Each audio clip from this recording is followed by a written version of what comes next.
कोणाच्या विकेट पडतील काय पडतील मतदार राजा ज्येष्ठ आहे तो ठरवतो. असं कोणी बोलून कोणाच्या विकेट पडत नाहीत. सर 6च्या 6 जागा मुंबईच्या आणि या 3 जागा ठाण्याच्या MMRDच्या हे आम्हीच जिंकू असं मुख्यमंत्री सकाळी सांगितलं. ते 50 जागा जिंकतील, 3 जागा पाकिस्तानातनं पण घेऊन 2 जागा पाकिस्तानातनं पण घेऊन येतील. त्यांचा काय भरोसा. बोगस मतदान जोरदार चालू आहे. शासकीय यंत्रणा हातात धरलेले आहेत. जिथे मतदान आपल्याला कमी होणार आहे माहिती आहे तिथे मशीन स्लो केल्या गेल्या आहेत.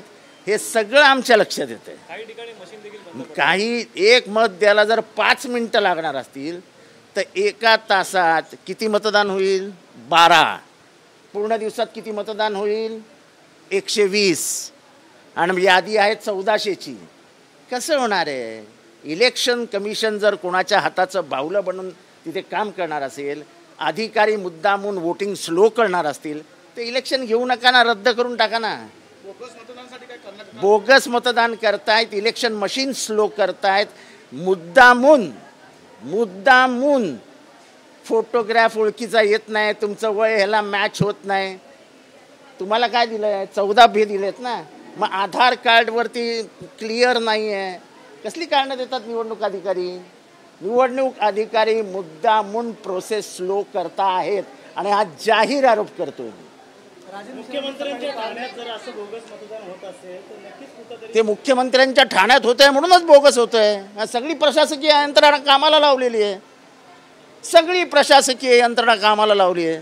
राजन विचारांनी आरोप केला होता की 15 मी सांगतो तुम्हाला 2000 लोक बाहेरनं आणली होती बोगस मतदान करायला. 10 बोगस मतदान महाराष्ट्र शाळेमध्येच झालेले आहेत. सर एकीकडे प्रचार संपलेला आहे पण प्रचाराच्या वेळी अनेक दिग्गज नेते महाविकास आघाडीकडून उतरले होते. काय वाटतं काय वातावरण आहे? हे बघा निवडणूक फ्री फिअरलेस झाली पाहिजे. हे असं दमदाटी करून पोरं घुसवून असं मतदान होत नाही. दहशतीने देश जिंकता आला असतो. ठाण्याच्या लोकसभेबद्दल तुमचं काय म्हणणं? असं लोकसभा काय कन्क्लुजन वगैरे वगैरे वगैरे ते जनता डिसाईड करते. ते काय आपण डिसाईड करत नाही. प्रत्येकजण आशावादी असतो की आमचा उमेदवार राजन विचारे जिंकेल. पण ज्या पद्धतीने यंत्रणा वापरली जाते ती लाज आणणारी गोष्ट आहे. शासनाचा इतका हस्तक्षेप निवडणूक प्रक्रियेत चांगला नाही. अमरपट्टा कोणीही घेऊन आलेला नाही सत्तेचा. हे अधिकाऱ्यांनी पण लक्षात ठेवावं. पोलीस अधिकारी असो नाहीतर तिथले आतमधले कर्मचारी असो, सत्तेचा अमरपट्टा कोणीही घेऊन आलेला नाही. मुद्दामून वोटिंग स्लो केलं जात आहे. अगदी मराठी वस्त्यांमध्ये पण जिथे कळतंय की आपल्याला होत नाहीये तिथे पण वोटिंग स्लो केलं जात आहे.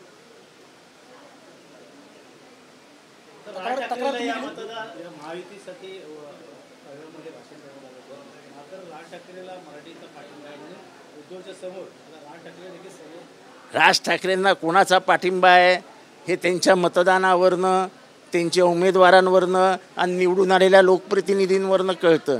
राज ठाकरेंना फक्त स्वतःचा पाठिंबा आहे. कारण का ते म्हणजे विश्व आहेत. अहम ब्रह्मास्मी. जग काय नाही त्यांच्यासमोर. त्यांनी ती काय उठा दुपारी घ्या सुपारी. पण त्यांच्या सुपारीचा प्रॉब्लेम काय माहिती आहे का? ती कतरल्यानंतर सगळीकडे जाते. एकदा इकडे जाते, एकदा तिकडे जाते, एकदा तिकडे जाते, एकदा तिकडे जाते. त्यांची सुपारी त्यांच्याच लक्षात येत नाही कुठली वाजली आहे.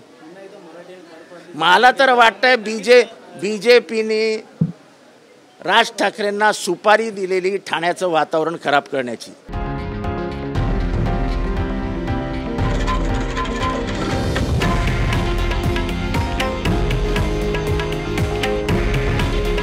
हे आहे देशातील नंबर 1 न्यूज नेटवर्क आणि आपण पाहत आहात TV9 मराठी. काळजी तुमची, हित महाराष्ट्राचं.